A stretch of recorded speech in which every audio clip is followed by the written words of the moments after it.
He is the grandson of a U.S. president, the CEO of a private equity firm focused on biotechnology, and a member of organizations dedicated to carrying on the legacy of President Richard Nixon. My interview with Christopher Nixon Cox starts right now.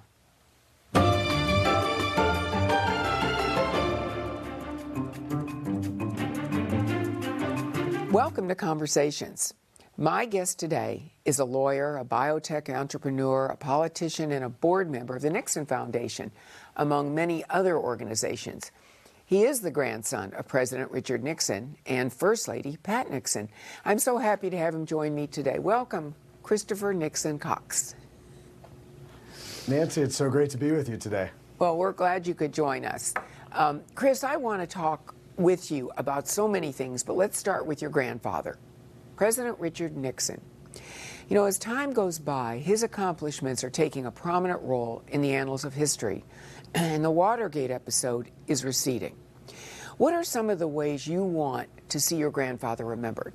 Well, I think there are a couple ways. One, I think he was a very strong leader who was a strong patriot that really believed in the promise of America. I think that if you take his autobiography and you read that first sentence where, he was born in a house that his father built, and that every night when the train went by, he would hear the whistle and think of all the places it would go and where it could take him. He was born into a land filled of endless opportunity. And I think that he really wanted to preserve that and grow that for future Americans. So he really believed in that American dream.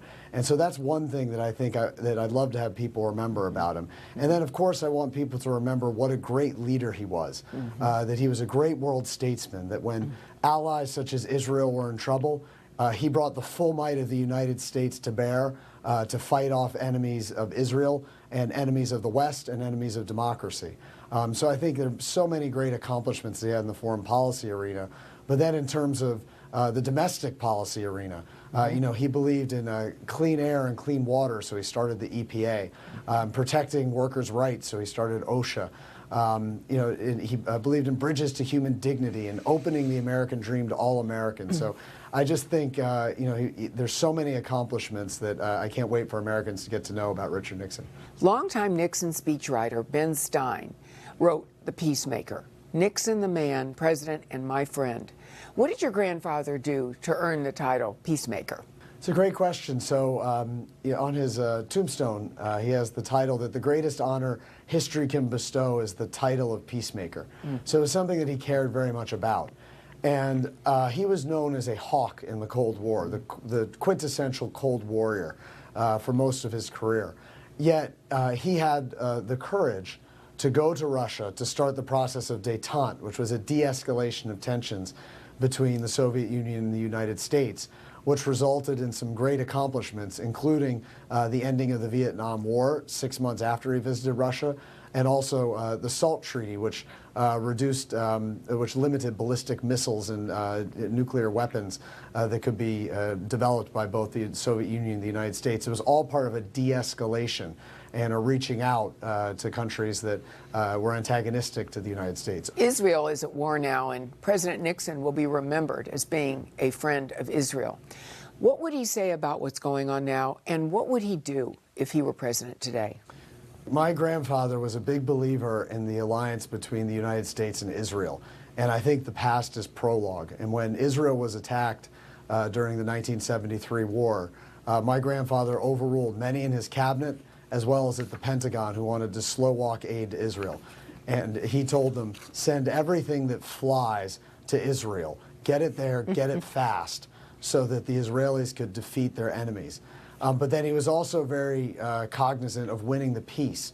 So when Israel was very close to going into Egypt across the Sinai, and really winning a very strong victory against Egypt, he said, look, we need to preserve the dignity of the Egyptians so that there can be a pathway to peace later.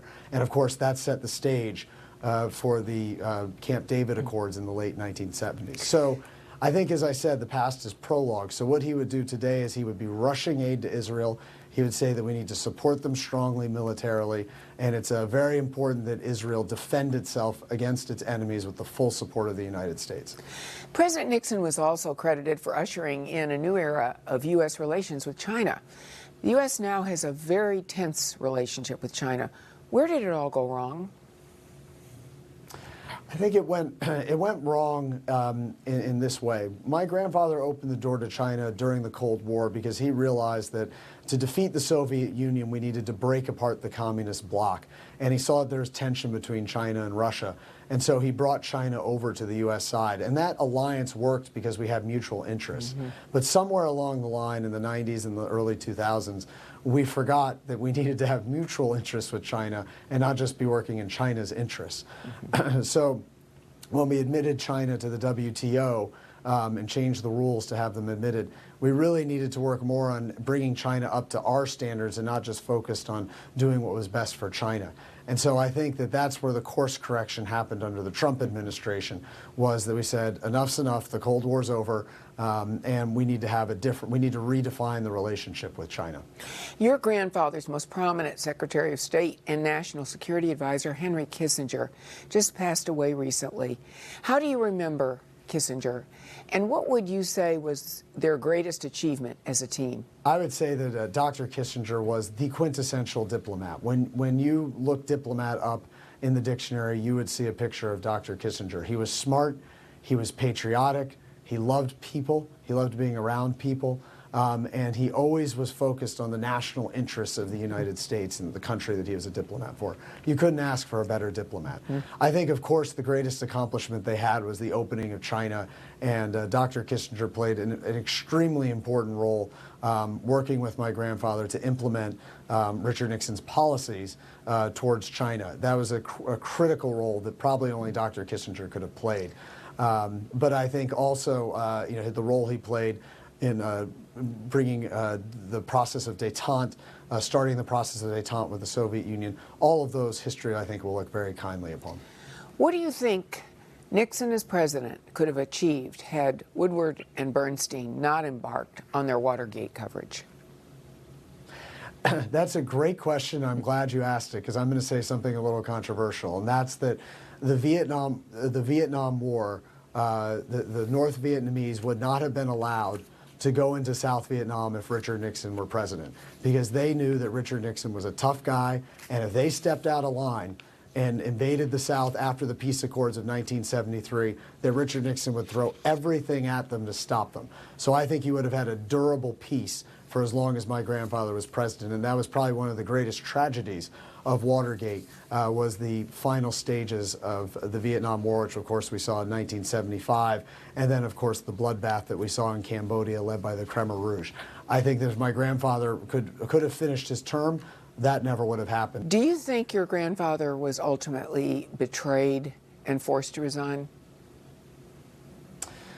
I think that I wouldn't necessarily say betrayed. I think that's a difficult word to use, but I think it was a very unfortunate set of circumstances.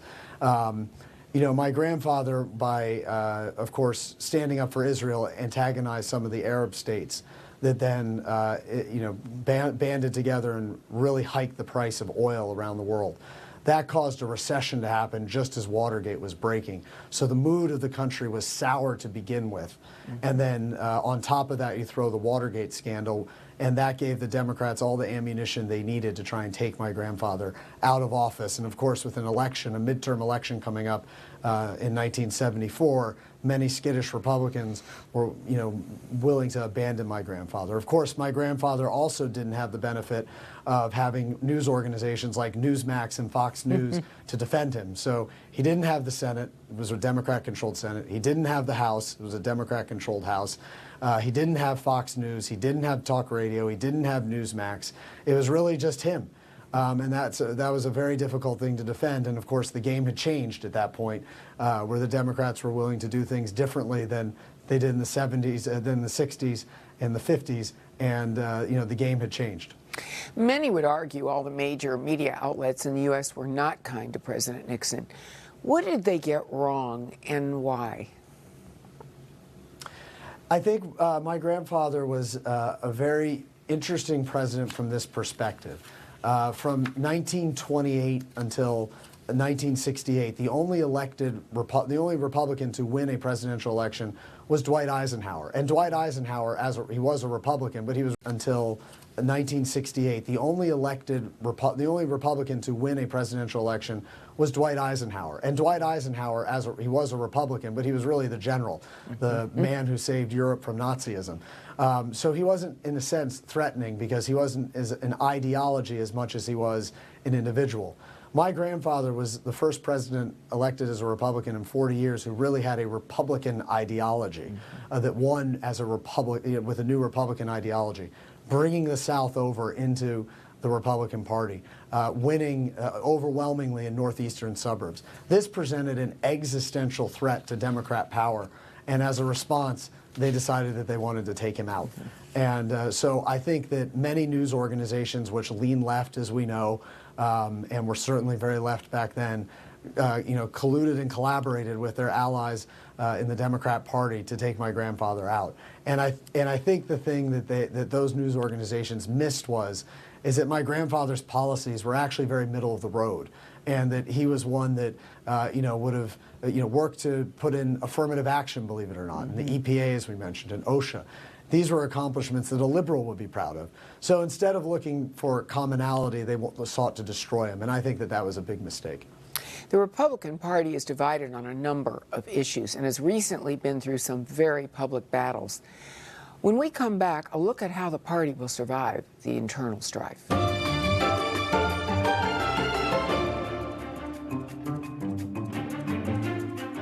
Welcome back to Conversations. The country has seen some recent public displays of dysfunction in the Republican Party. With me today to look at what needs to be done to keep the party on track, Christopher Nixon Cox, grandson of President Richard Nixon. Let's talk about the Republican Party.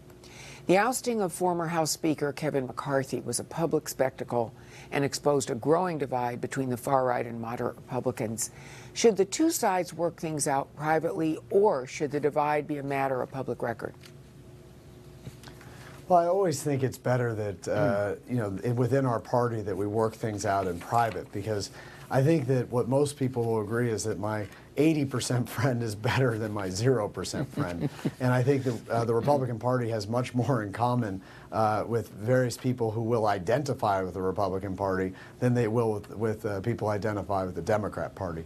So I think it's better that we work out our differences, come up with compromises that will work for both sides, and then take that vision to the American people. I think that Newt Gingrich was such a great leader because he was able to encapsulate in very clear, reasonable language things that the vast majority of Republicans and frankly the country would agree with.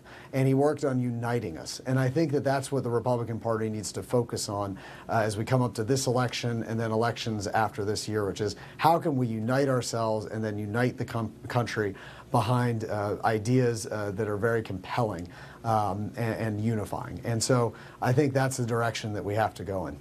How damaging, though, could this be to the GOP? I think that anytime you have internal struggles, internal fights, I think that that's something that you just don't like to see. And of course, I think everyone has a right to stand up and, of course, say their views. That's the great thing about America. We still do have a First Amendment.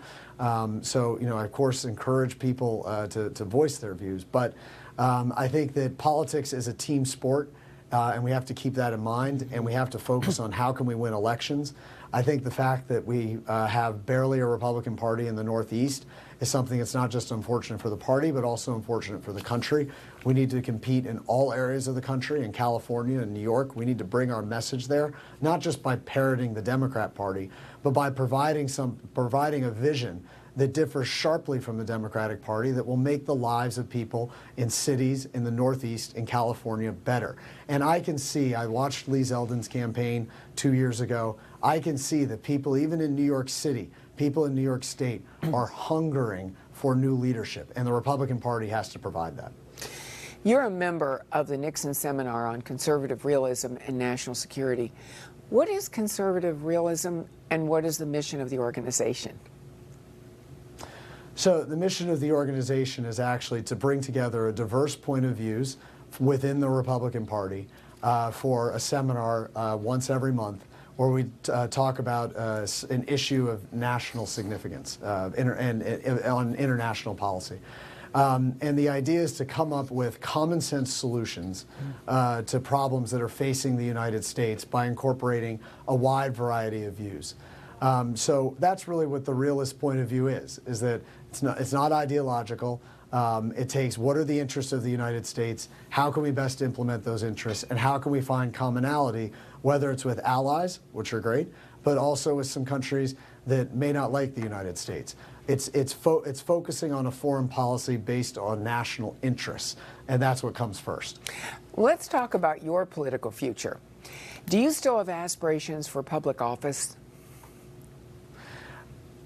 My political future is what I want to do is serve the country in any capacity that I can to make the country better. And what I mean by that is that you don't have to be in an elected office to serve the country. People who serve in volunteer organizations, religious organizations, try and make their communities better, try and make the world a better place. Those are the people I look up to. And when I look at my legacy, it doesn't necessarily have to be through an elected office or through an appointed office. I want to advocate for ideas that I think will make the United States stronger, that will make the world a better place, and that will make the United States a more peaceful and prosperous place. And whatever avenue that takes is one that I'll pursue. You've recently worked on initiatives to help Ukraine in their war against Russia. Tell us about that. So I was lucky enough to travel with former Secretary Mike Pompeo to Kiev earlier this year in April. And of course, you know, Ukraine to me is a very important issue. We see that Russia has launched a war of aggression against Ukraine. Full stop, very clear. This is a war that goes against international norms. It is a war of conquest. It is a war of imperialism. It is a war that has no place in the modern world. And the United States, as the strongest military in the world, as the defender of our allies around the world, must say no to this Russian aggression. We must support Ukraine, short of sending troops, with all the weapons that they need to win the war. They need aircraft to have air superiority, and they need tanks and armored personnel carriers and artillery to then go in and take over the land that Russia has taken from them. Because if Russia's aggression stands, it will be a model to other countries that they will follow, that they can take whatever they want. And we need to stop that in its tracks now. As we remember how President Nixon served our country, we take a look at how he served his family. Later, we hear from Christopher Nixon Cox about Richard Nixon, the family man. Stick around.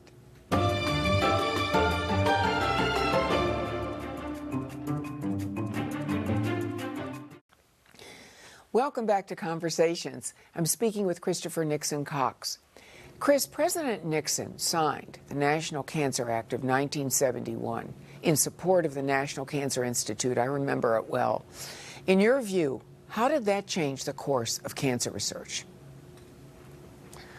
Nancy, it's a great question. Thank you for asking it, because it's part of my grandfather's record that many people don't necessarily know. As you may recall, cancer in the 1950s and 60s was something that people really didn't talk about. It was supposed to be a private issue. And my grandfather was very sensitive to cancer because his mother-in-law died of cancer at a very young age, in her late 40s. I think she was 47 or 48. And he wanted to do something to treat this terrible disease and to sort of bring it out from the shadows. And so he started the National Cancer Act and the War on Cancer, which really started to turn the tide by funding research and making it a national priority, to not just discuss cancer, but to fund research and to really try and find treatments for this terrible disease. And you can really trace back from the amazing treatments that we see today with CAR-Ts and other treatments that are truly curing some cancers. You can trace back to 50 years ago, my grandfather starting the war on cancer, and see a major inflection point in how the United States and the world is going after this terrible disease and many other diseases as well. It really opened up a boom in the biotech industry and in the healthcare industry. Let's talk about you for a moment. To an extent, you're carrying on your grandfather's commitment to medical research. You're the CEO of Light Switch Capital, which invests in biotech companies. Why is medical research so important to you? It's so important to me, as even just talking about my grandfather's legacy. which is he thought that we need to bring the resources of government to bear to treat cancer. And I think that the next iteration of that is, of course, there needs to be a private response. You need to accumulate risk capital to look at solutions for terrible diseases, whether it's cancer, psychiatric diseases, other metabolic diseases. There's really needs to be a strong private response. And so I want to do my part by, I founded a biotech fund, and we look at investing in lots of different treatments for these diseases, and it's really marshaling private resources to bring to bear, on these terrible, terrible diseases. President Nixon was a family man. Even one Nixon critic once wrote, "Anyone with daughters like Julie and Tricia Nixon could not be all that bad." What do you remember most about him as a family man? He was such a great grandfather. I would remember he would take me to Mets games, and of course the Mets were actually good in the 1980s. Maybe he brought them a little luck. But I got to go to some Mets games. I got to see the '86 Mets, Dwight Gooden, Keith Hernandez, who I still talk to this day. But I just had a great time being with him, enjoying a hot dog at the ballpark, watching great baseball.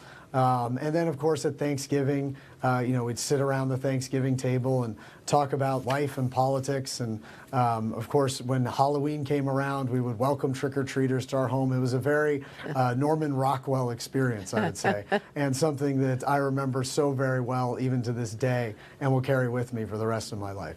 That's great, Christopher Nixon Cox. Thank you for talking with me today. Unfortunately, that's all the time we have. And for those of you at home, thanks for watching. And I hope you'll join me for my next conversation. So long.